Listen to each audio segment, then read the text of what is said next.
오늘 열왕기하 12장 말씀을 통해서 말씀을 깨닫는 지혜와 응답받는 기도의 은총이 우리가 넘치게 될 줄로 믿습니다. 우리가 지금 왕들의 역사를 보고 있습니다.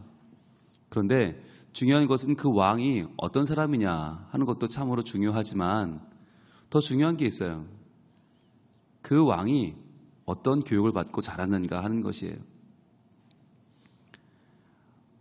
왕이 얼마나 잘생겼냐, 어떤 정책을 펴느냐, 어떻게 외교를 하느냐, 어떻게 나라를 부강한 나라를 만드느냐 다 중요하지만 더 중요한 건 그 사람의 내면이에요.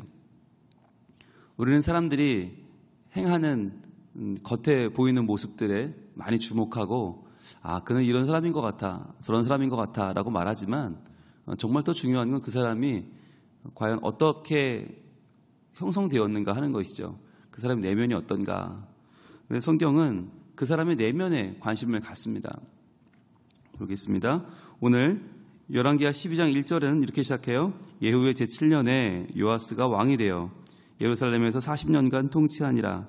그의 어머니의 이름은 시비아라 브엘세바 사람이더라. 이렇게 시작을 합니다. 남왕국의 왕 요아스가 왕이 됩니다. 근데 요아스가 어떤 사람이죠? 요아스가 자기의 아버지 아하시아가 죽을 때 자기 할머니 아달랴가 자기가 왕이 되려고 아들이 죽은 기회를 타서 모든 손주를 죽여버리죠. 그때 1살짜리 핏덩이가 고모의 손에 의해서 겨우겨우 목숨을 건졌죠. 그리고는 성전에서 7년을 자랍니다. 그 아기가 바로 요아스죠. 그런데 성전에서 7살 될 동안 자라는데 어떻게 지척에 있는 아달랴는 그 여왕은 한 번도 그 아이를 바라보지 못했을까요? 찾지 못했을까요? 자기 손주를 얼마나 열심히 찾았을까요? 죽이려고. 그런데 못 찾았어요. 왜 못 찾았을까요? 네, 아달랴가 성전에 간 적이 없다는 거죠. 그렇죠? 아달랴가 만약에 성전을 자주 방문해서 예배하고 제사하고 그랬다면 어떻게 그 아기를 7년을 숨기겠어요? 아기가 또 얼마나 빽빽 울어요. 그죠? 여러분 기억이 다 사라지셨죠? 네, 아기를 숨긴다는 건 불가능해요.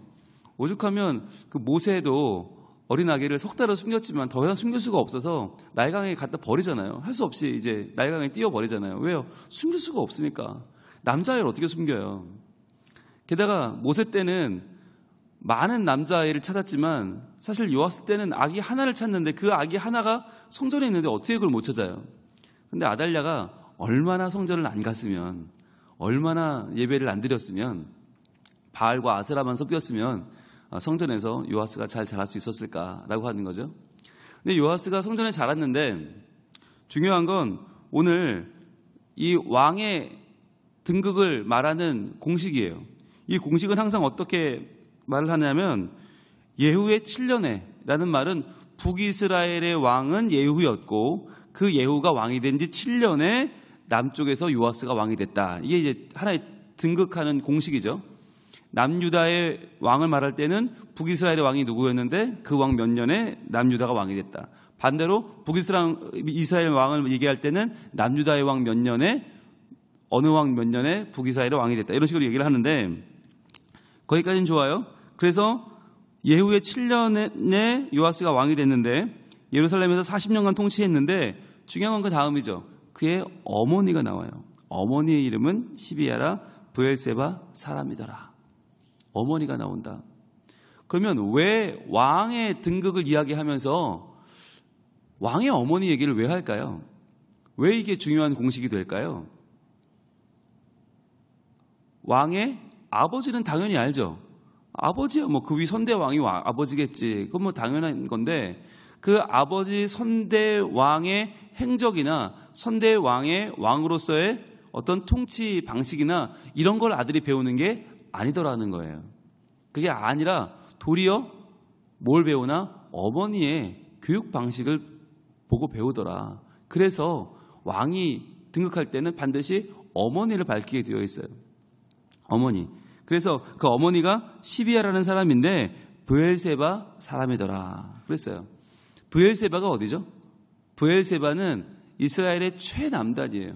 최남단. 그래서 이스라엘을 말할 때 단에서 브엘세바까지라고 해요. 단이 제일 북단이고 브엘세바는 제일 남단이에요. 제일 남단이라는 얘기는 그래도 그나마 이스라엘 중에서 우상 숭배를 가장 덜 하는 나라, 그런 지역이라는 뜻이에요. 왜냐하면 북이스라엘과 남유다 중에서 누가 더 우상을 섬겨요? 북이스라엘이죠. 왜? 북쪽에서 모든 우상이 다 내려와요. 북쪽이 모든 바알이든 아세라든 그 내려오는 강한 우상들이 다 북에 내려오기 때문에 북쪽이 아무래도 좀 더 많이 물들었어요. 남쪽이 그나마 좀 나은데 그 중에서도 제일 남단이라는 얘기는 그나마 제일 순수한 신앙을 가지고 있었다. 그나마 제일 우상이 덜 물들었다. 그러니까 브엘세바는 브엘은 우물이라는 뜻이고 쉐바는 맹세의 우물이라는 뜻이거든요. 맹세의 우물. 그래서 아브라함과 블레셋의 왕 아비멜렉이 그리고 이삭과 아비멜렉이 계속해서 맹세를 하는 부분이 브엘세바예요. 그러니까 뭔가 하나님의 약속 그걸 통한 우리 인간의 서로 신뢰와 약속을 계속 다짐했던 브엘세바 사람 시비야가 그의 어머니였다. 그러니까 요아스는 그래도 어머니의 영향을 받았다라고 하는 거죠. 자, 그런데 보겠습니다. 그렇다면 어머니를 이야기하는 이유를 한번 우리가 확인하기 위해서 열왕기하 8장으로 한번 가볼까요? 8장 25절에 보시면 여기 이제 그 요아스의 아버지인 아하시아 이야기가 나와요. 아하시아가 왕이 되는 부분이 나와요. 자, 8장 25절 갑니다. 열왕기하 8장 25절 같이 읽습니다. 이스라엘의 왕 아합의 아들 요람 제12년에 유다왕 여호람의 아들 아하시아가 왕이 되니, 이게 이제 바로 한 대 전이죠. 요아스의 아버지 아하시아가 왕이 되는 장면인데 똑같죠. 등극이. 북이스라엘의 왕은 아합의 아들 요람이었고 그 32년에 유다왕 여호람의 아들 아하시아가 왕이 되었다. 자, 이것이 이제 하나의 공식인데 26절입니다. 아하시아가 왕이 될 때에 나이가 22세라 예루살렘에서 1년을 통치하니라. 자, 20대에 왕이 돼서 1년 통치하고 그만 내려오죠. 그런데 중요한 거 그 다음 보세요. 그의 어머니의 이름은 아달랴라. 어머니가 등장을 해요. 이스라엘 왕 오므리의 손녀이더라. 악한 왕 오므리의 손녀 아달랴가 그의 엄마였다. 그래서 그 엄마 아달랴 때문에 어떻게 해요? 27절이에요. 아하시아가 아합의 길로 행하여 아합의 집과 같이 여호와 보시기에 악을 행하니 그는 아합의 집의 사위가 되었습니다. 그가 아합의 길로 갔다. 왜? 그의 어머니 아달랴 때문이죠. 어머니 아달랴가 자기 아들 아하시아를 어떻게 길렀을까요? 자기가 배운 대로 길렀겠죠. 근데 배운 게 뭐예요? 배운 게 바알과 아세라를 섬기는 걸 배웠잖아요. 사마리아에서. 배워온 대로 자기 아들 아하시아를 기른 거죠. 배운 대로 길렀죠. 그런데 여러분, 바알과 아세라, 왜 이 우상은 끝이 없을까요? 왜 계속될까요? 웬만한 우상이면 뭐 좀 하나님이 그렇게 강력하게 통치하시는데 좀 사라지고 없어지면 좋겠는데 바알과 아세라는 없어지질 않아요. 왜 그럴까요? 바알과 아세라는요, 풍요를 약속해요. 풍요, 잘 살게 해주겠다고 약속해요. 그러니까 오늘날로 말하면 경제 활성화예요. 부국강병이에요. 잘 살게 해주겠다. 그게 이제 바알과 아세라의 핵심이에요. 그런데 바알과 아세라는 잘 살게 해주기는 하겠다고 약속을 하는데, 그러면 우리는 뭘 하느냐? 우리는 각자의 쾌락을 즐기면서 전혀 어떠한 도덕적이거나 윤리적인 삶 없이 서로 문란하게 행하고 쾌락을 추구하고 살면 잘 살게 해준대요. 그러니까 이것처럼 좋은 게 어디 있어요? 그러니까 바알과 아세라는 없어질 수가 없죠. 왜? 인간의 모든 본능, 쾌락을 취하고 그리고 자기 마음대로 살고 그리고 자기가 좋은 대로 살면 결과는 어떻게 해요? 잘 살게 해준다는데 이것처럼 좋은 게 어디 있어요? 그러니까 이 바알과 아세라는 끊임이 없는 거예요. 아달랴가 자기 아들 아하시아를 기를 때 여러분 한번 생각해 보세요. 자기가 배운 가장 좋은 교육을 다 시켰을까요? 아니면 자기가 배운 좋은 교육은 빼놓고 그냥 자기 생각대로 걔를 교육했을까요? 당연히 자기가 배운 가장 좋은 교육을 시켰겠죠. 그런데 아달랴 입장에서는 자기가 배운 가장 좋은 교육이 뭐예요? 이게 바알과 아세라예요. 왜? 내 마음대로 쾌락을 추구하고 살다 보면 결국은 잘 살게 된다. 이런 정말 인간이 추구하는 가장 인간다운, 가장 인본주의적인 교육을 아달랴는 자기가 받았고 그대로 시킨 거죠. 이게요, 오늘날도 없어지질 않아요. 오늘날도. 그렇지 않습니까? 여러분, 잘 살게 해준다는데, 풍성하게 해주겠다는데, 그거 싫은 사람이 어디 있어요? 잘 살게 해주겠다는데, 좋은 대학 가고, 좋은 데 취직해서 잘 살게 해주겠다는데, 그게 싫어요? 왜 싫어요? 그거 시켜야지. 그러니까, 그걸 따라가는 엄마들이 다 지금 어떻게 하고 있냐면, 결국은 잘 사는 게 목표가 되는 거예요. 잘 산다는 것도 말이 좀 어폐가 있죠. 잘 사는 게 아니라 돈 많이 가지고 사는 것이 목표가 되는 거죠.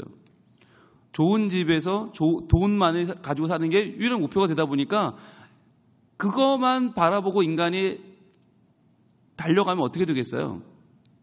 인생이 망가지는 거예요. 그게 목표가 아닌데, 돈이라고 하는 것은, 삶의 지위라고 하는 것은 우리가 하나님의 뜻대로 열심히 살았을 때, 하나님의 영광 위에 열심히 살았을 때 하나님이 주어지는 보너스인데, 일종의. 그런데 그것을 목표로 두고 달려갔을 때 인간은 망가지더라는 것이죠. 그런데 그걸 지금 누가 그 교육을 시켜요? 어머니예요. 어머니. 그래서 어머니의 역할이 참으로 중요합니다. 왜 유대인은 아버지가 누군지를 따지지 않고 어머니가 누군지를 따져서 유대인이냐 아니냐를 판단할까요? 그게 이제 유대의 모든 교육이 어머니를 통해서 이루어지기 때문이에요. 물론 아버지 역할도 크지만. 그래서 우리가 자녀를 기를 때 실은 내 자녀를 아하시아를 만들 것이냐 요아스를 만들 것이냐, 여기서는 어머니가 누구냐가 참 중요해요. 그래서 대중가요 중에서 있거든요. 어머님이 누구니라는 노래가 있는데, 어떻게 널 기르셨니? 어떻게 잘 기르셨니? 라고 하는, 남자가 여자에게 반하는 노래거든요. 남자가 여자한테 반하는 노래인데, 야, 너 어머님이 누구시니? 어떻게 널 길렀니? 라고 하는 이야기가 나와요. 그런데 신앙도 똑같아요. 신앙의 삶도 너무너무 멋진 사람을 보면 우리는 궁금해야 돼요. 야, 어머님이 누굴까? 누군데 저렇게 길렀을까? 라고 하는 궁금증이 생기게 되는 것이죠. 요아스가 그렇게 어머니의 교육을 받고 자랐다. 근데 중요한 거. 그러면 어머니가 잘 길러놓고 땡이냐? 아니라는 거예요.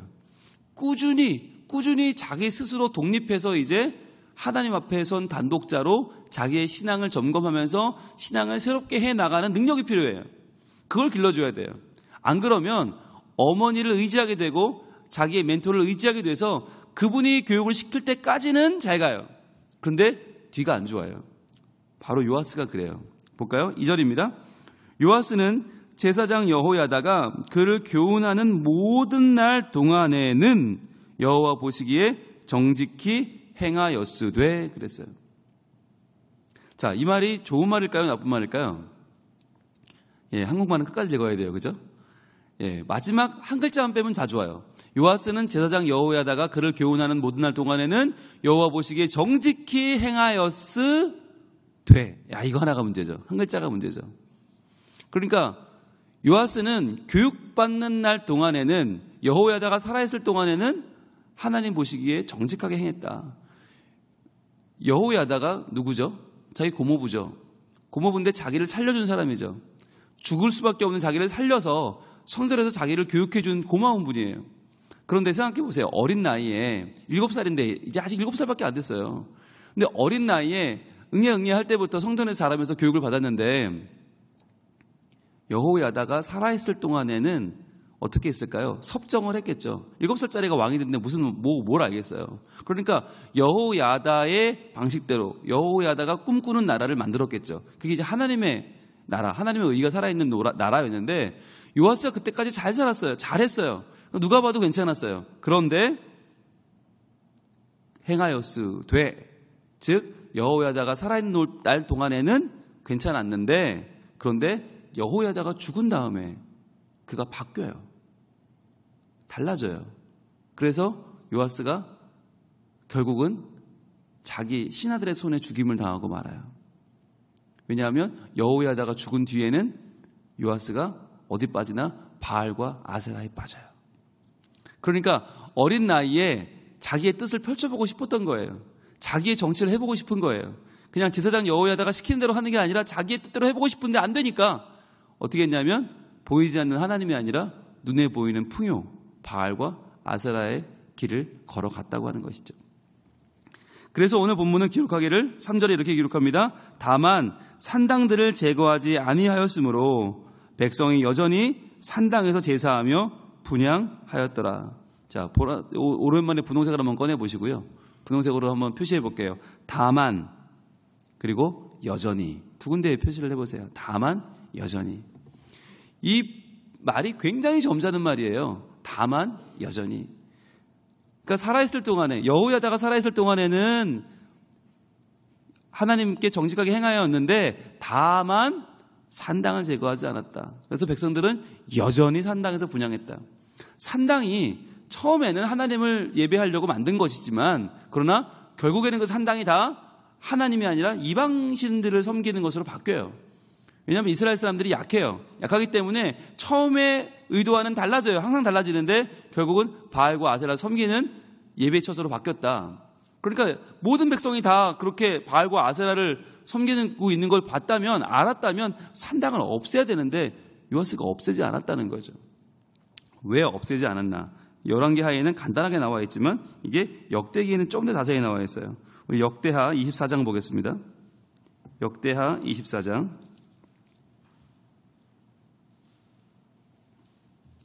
15절.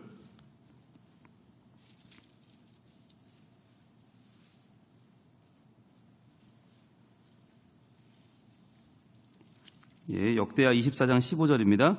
여호야다가 나이가 많고 늙어서 죽으니 죽을 때에 130세라 그랬어요.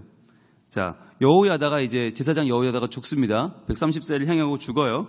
그랬더니 무리가 다윗성 여러 왕의 묘실 중에 장사하였으니 이는 그가 이스라엘과 하나님과 그의 성전에 대하여 선을 행하였음이더라 그랬어요. 그러니까 여호야다는 왕은 아니었지만 왕의 묘실에 모실 정도로 아주 훌륭한 분이었다. 그런 여호야다가 요아스를 살려서 잘 기른 거죠. 17절 여호야다가 죽은 후에 유다 방백들이 와서 왕에게 절하매 왕이 그들의 말을 듣고 그의 조상들의 하나님 여호와의 전을 버리고 아세라 목상과 우상을 섬겼으므로 그 죄로 말미암아 진노가 유다와 예루살렘에 임하니라. 이 왕이 누구냐면 요아스예요.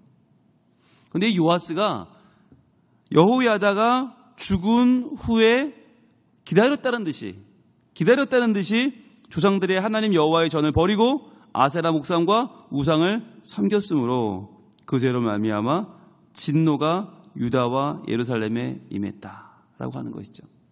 이게 요아스의 말년이었어요. 요아스의 인생의 후반부였어요. 그러니까 요아스가 여호야다가 살았을 때는 굉장히 잘했어요. 훌륭했어요. 그런데 그게 자기 의지가 아니었다는 거죠. 자기 의지가 아니었다. 결국은 자기 의지로 할 수 있는 시간이 되자 자기 인생을 바알과 아세라에게 맡겨버렸다. 그러니까 우리가 교육을 잘 시키는 것도 중요하지만 더 중요한 게 뭔가 엄마 말 잘 듣는 아이를 만드는 게 아니에요. 엄마 앞에서만 엄마가 잔소리를 할 때만 뭔가 하는 것처럼 만드는 아이를 만드는 게 중요한 게 아니에요. 더 중요한 게 있어요. 더 중요한 건 엄마가 안 보는 데서 그 아이는 어떻게 살 것인가. 그 아이가 하나님과 1대1로 살아갈 수 있는 자기의 신앙을 만들어줘야 돼요. 그게 없으면 엄마가 있을 때는 또 여호야다가 있을 때는 잘하는 것 같은데 여호야다가 죽고 나면 요아스가 기다렸다는 듯이 하나님을 버리고 바알과 아세라를 따라갔다라고 하는 거예요. 결국 그래서 이렇게 배반하다가 결국 죽임을 당하고 말아요. 요아스가 아주 슬픈 인생을 마무리합니다. 여러분, 품 안의 자식입니다. 예, 자식이 얼마나 여러분 곁에 있을 것 같습니까? 자식은 곧 여러분을 떠납니다. 떠났을 때 그 아이의 신앙이 나타나는 거예요. 그러면 꼭 얘기해요. 목사님들 이렇게 찾아와서 집사님들, 권사님들이 상담할 때 보면 다 그래요. 우리 애는 나랑 있을 때 그렇지 않았다고. 나랑 있을 때 우리 애는 너무너무 신앙생활을 잘했고 나랑 있을 때 너무너무 괜찮았는데 학교를 가더니 군대를 가더니 뭐 배를 탔더니 뭐 제일 심한 건 장가를 잘못 가서 며느리가 잘못 들어와서 애를 베렸다는 거예요. 과연 그럴까요? 과연 그게 맞는 말일까요? 아니에요. 나랑 있을 때는, 엄마랑 있을 때는 그 아이는 자기 신앙이 아니었어요. 엄마가 하라니까 했죠. 그런데 자기 신앙이 안 생긴 상황에서 떠나가니까 그때부터는 뭐 자유죠. 그러니까 내 마음대로 행하는 거죠. 요아스의 삶을 보면서 우리가 부모가 이식하는 신앙이 중요할까? 자녀가 스스로 하나님과 만나는 게 중요할까? 그러니까 방법은 한 가지밖에 없는 것 같아요. 아이들이 교회에서 마음껏 자랄 수 있는 시간과 여유를 줘야 돼요. 시간과 여유가 필요해요. 시간과 공간이 필요해요. 그러니까 뭔가 엄마가 아이를 잡고 닥달을 하고 가르치고 하는 것보다 더 중요한 건 아이들이 하나님의 집 안에서 하나님과의 만남을 계속 갖는 거예요. 유지하는 거예요. 그러면서 하나님의 말씀, 그리고 말씀 붙잡고 기도하는 거, 마음껏 찬양하는 거, 그리고 그에 못지않게 노는 거, 신나게 놀아야 돼요. 교회 안에서 신나게 놀면서 내가 정말 하나님 안에 있는 것이 얼마나 좋은 것인가 행복감을 누려야 돼요. 그러면 떠나가도 하나님 앞에 바로 서는 아이가 돼요. 그런데 엄마가 붙잡고 매일 애들 닥달을 하면 이게 금방은 되는 것 같지만 결국엔 안 되더라는 것이에요. 그래서 우리가 나랑 있을 땐 되는데 떠나가니까 안 되더라라고 하는 착각을 버리고 있을 때도 안 된 거예요. 결국엔 그게 된 게 아니에요. 되는 척한 거지. 아이가 엄마를 기쁘게 하려고 그냥 그렇게 하는 거지 결국에는 아이에겐 신앙이 들어가지 않은 것이죠. 그래서 우리가 하나님께서 그 아이를 만나주시도록 기도해야 되고 하나님 안에서 그 아이가 자기의 신앙을 기를 수 있도록 자기 스스로 신앙생활을 할 수 있는 기회를 만들어줘야 됩니다. 스스로 선택할 수 있도록 그 아이에게 신앙의 공간과 시간을 마련해주고 그 아이들이 마음껏 교회 안에서 뛸 수 있도록. 요아스는 어찌 보면요, 너무 어렸을 때부터 제사장 여호야다의 교육을 너무 칼같이 받으면서 오히려 겉으로는 모범생이었는데 속으로는 반감이 쌓인 거죠. 쌓일 대로 쌓이다가 여호야다가 죽으니까 기다렸다는 듯이 반대편으로 돌아서서 그만 하나님을 저버리잖아요. 이렇게 두 인격의 사람을 만들지 마시고 바른 인격으로 전인적인 사람으로 하나님을 사랑하고 하나님을 따라가는 그런 우리 다음 세대를 만들어야 됩니다. 그러기 위해서는 좀 풀어주는 것도 필요해요. 그래서 그런 얘기를 하잖아요. 아이가 잘 자라려면 필요한 세 가지가 뭐다? 할아버지의 경제력과 엄마의 정보력과 아빠의 무관심이다. 이 부분이 좀 중요한 것 같아요. 왜 무관심을 해야 되나? 아빠까지 나서서 애를 잡기 시작하면 애들이 못 견디는 거예요. 그리고는 튀어나가는 거예요. 적당한 정보력과 경제력, 그리고는 적당한 무관심이 필요해요.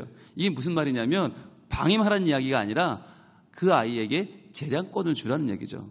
자기 스스로가 뭔가 인생을 개척할 수 있는 자기 스스로의 고민이 필요하고 자기 스스로의 시간이 필요한데 부모가 모든 걸 다 해주고 모든 걸 다 계획해주고 모든 걸 다 지시해주고 모든 걸 다 이끌어가면 그때는 되는 것 같은데 결국 자기의 인생을 만들어가는 건 실패하더라. 그래서 하나님께서 그 아이를 만나주시기를, 하나님을 믿으세요. 하나님을 믿으시면 돼요. 부모가 너무 자기를 믿으면 안 되고 부모가 그 아이를 하나님의 형상대로 창조해 주신 하나님을 믿고 그 아이의 미래를 열어가실 하나님을 믿으면 돼요. 그러면 그때부터 하나님께서 그 아이를 인도해 주실 줄로 믿습니다. 오늘 우리 이 아침에 나왔는데 요아스의 이야기가 잘 끝났으면 얼마나 좋았겠어요. 그런데 그렇게 시작이 좋았던 요아스가 끝이 좋지 않아요. 끝까지 좋은 사람. 우리도 믿음으로 출발했지만 육신으로 마치지 않고 성령으로 출발하고 성령으로 마칠 수 있는 정말 하나님께서 우리와 함께 하시는 복된 하나님의 증인들이 되고 우리뿐 아니라 우리 다음 세대도 다음 세대를 믿음으로 살려내는 우리 성민 가족 안에서 잘 자라서 이 아이들이 끝까지 하나님을 붙잡고 하나님을 거룩하게 섬기는 아이들로 자라날 수 있도록 우리가 지금부터 더욱 기도하면서 하나님이 그 아이를 만나주시기를 기도하면서 자기의 재량으로 신앙을 만들어가는 아이들을 만들어갈 때 그런 모습이 우리에게 요아스 같은 모습이 아니라 하나님의 사람으로 온전케 되는 모습이 우리에게 허락될 줄로 믿습니다. 기도하겠습니다. 하나님 감사합니다.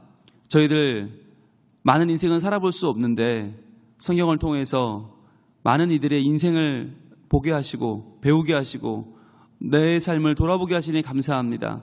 하나님, 요아스는 참으로 시작이 좋았습니다. 어렸을 때부터 믿음으로 양육받고 성전에서 자라고 제사장 여호야다가 그를 길렀습니다. 그런데 그의 마음속에는 온전히 하나님을 향한 마음이 없었습니다. 그래서 결국은 그는 말년에 돌아서는 사람이 되었고 배신자가 되었고 배반자가 되었고 결국 쓸쓸한 죽음을 맞이하고 말았습니다. 하나님, 저희의 신앙이 이러한 길을 걷지 않도록 저희들 하나님 앞에서 더욱더 든든한 믿음을 가질 수 있도록 도와주시옵소서. 하나님의 사랑, 하나님의 그 크신 은혜를 마음껏 받아 누리며 그 안에 행복한 신앙생활을 할 수 있도록 도와주옵소서. 뿐만 아니라 우리의 자녀들도 하나님 안에서 주님과 교제하며 행복한 신앙생활을 하는 믿음의 자녀들이 되어서 그들이 어디를 가든지 하나님을 사랑하고 하나님을 붙잡고 하나님과 교제하고 예배하면서 하나님께 힘을 얻어 살아가는 복된 우리 자녀들이 다 될 수 있도록 도와주시옵소서. 하나님, 부흥회를 잘 마쳤습니다. 부흥회 이후가 더 중요합니다. 받은 은혜를 저희들 잘 간직할 수 있게 도와주시고 그 은혜 그대로 저희들 신앙의 자신감을 가지고 살고 신앙의 여유를 가지고 살고 하나님만 믿고 저희들 기도하면서 우리 삶을 잘 풀어갈 수 있는 지혜로운 하나님의 사람들이 되게 해 주시옵소서. 그리하여 주신 말씀 하나도 땅에 떨어지지 않게 하여 주시고 주님, 우리 가정 가운데 말씀이 더 깊이 뿌리내리는 계기가 되게 해 주시고 우리 삶 가운데도 더욱더 기도가 하나님과의 귀한 관계로 자리 잡고 말씀과 예배가 그리고 하나님 중심, 믿음 중심 그리고 주시는 말씀을 중심하여 우리가 더욱더 하나님 앞에 바로 설 수 있는 복된 계기가 되게 하여 주시옵소서. 하나님께서 말씀 그대로 우리를 세우시고 붙드시고 살리실 줄로 믿고 감사하며 예수님 이름으로 기도합니다. 아멘.